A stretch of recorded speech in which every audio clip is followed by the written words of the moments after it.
I think anybody who's coming to Palakkad should eat this, and either a good opportunity for people to know how Palakkad. കൽപ്പാത്തിയോട് taste എന്നെല്ലാമാക്കും.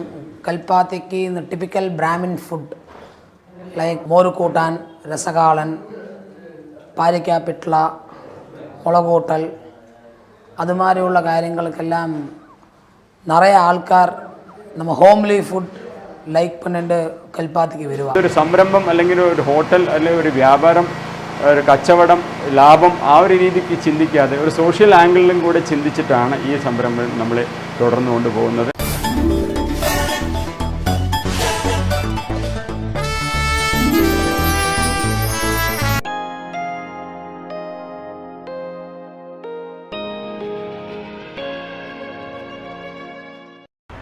Kalpathi അഗ്രഹാരത്തിലാണ് ഞങ്ങളിപ്പോൾ നിൽക്കുന്നത്.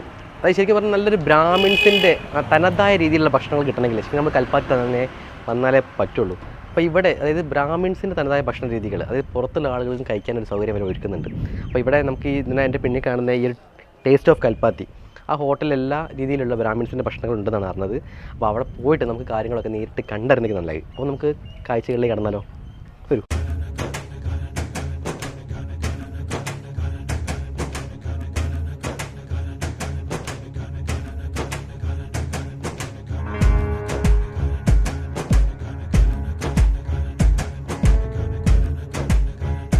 കൽപ്പാത്തി അഗ്രഹാരത്തിൽ ഇങ്ങനൊരു hotel, ഇങ്ങനൊരു സ്ഥാപനം തുടങ്ങിയതിൽ വളരെയധികം സന്തോഷമുണ്ട്.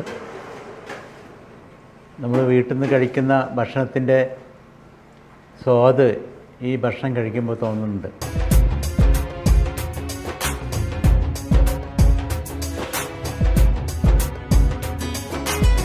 അപ്പോൾ ഞാൻ വെജിറ്റേറിയൻ ആയതുകൊണ്ട് വെജിറ്റേറിയൻ ഹോട്ടലുകൾ അന്വേഷിച്ച് നടക്കുക പതിവ്. പക്ഷേ കൽപ്പാത്തിയിൽ ആദ്യമായിട്ട് തുടങ്ങിയ ഒരു വെജിറ്റേറിയൻ ഹോട്ടൽ ഇവിടെയാണെന്ന് മനസ്സിലായി. അങ്ങനെ ഞാനിവിടെ വരാനിടയായി. ഇതിന് ഉദ്ഘാടനത്തിൻ്റെ തലേ ദിവസമാണ് വന്നത്. പൂജയൊക്കെ നടക്കുമ്പോഴാണ് ഞാൻ വന്നിട്ടുണ്ടായിരുന്നത്. അപ്പോൾ പിറ്റേ ദിവസം മുതൽ ഞാനിവിടെ വരുമ്പോഴൊക്കെ ഇവിടെ നിന്നാണ് ഭക്ഷണം കഴിക്കുന്നത്. ഓരോ ദിവസവും വെറൈറ്റി ആയിട്ടുള്ള ഫുഡാണ് നമുക്ക് തന്നുകൊണ്ടിരിക്കുന്നത്. വെജിറ്റേറിയൻ ഫുഡ് ഇപ്പോൾ ഞാനിപ്പോൾ തൃശ്ശൂരേക്കാണ് പോകുന്നത്. ഏറ്റവും നന്നായി കിട്ടുന്നൊരു സ്ഥലമായിട്ടാണ് എനിക്കിത് തോന്നിയിട്ടുള്ളത്. നന്നായിട്ട് നടക്കുന്നൊരു ഹോട്ടലാണിത്. നിങ്ങൾക്ക് വരാം. പാലക്കാട് വന്നാൽ, കൽപ്പാത്തി വന്നാൽ ഭക്ഷണം ഇവിടുന്ന് കഴിച്ചിട്ട് പോവാം. സൂപ്പറാണ് കേട്ടോ.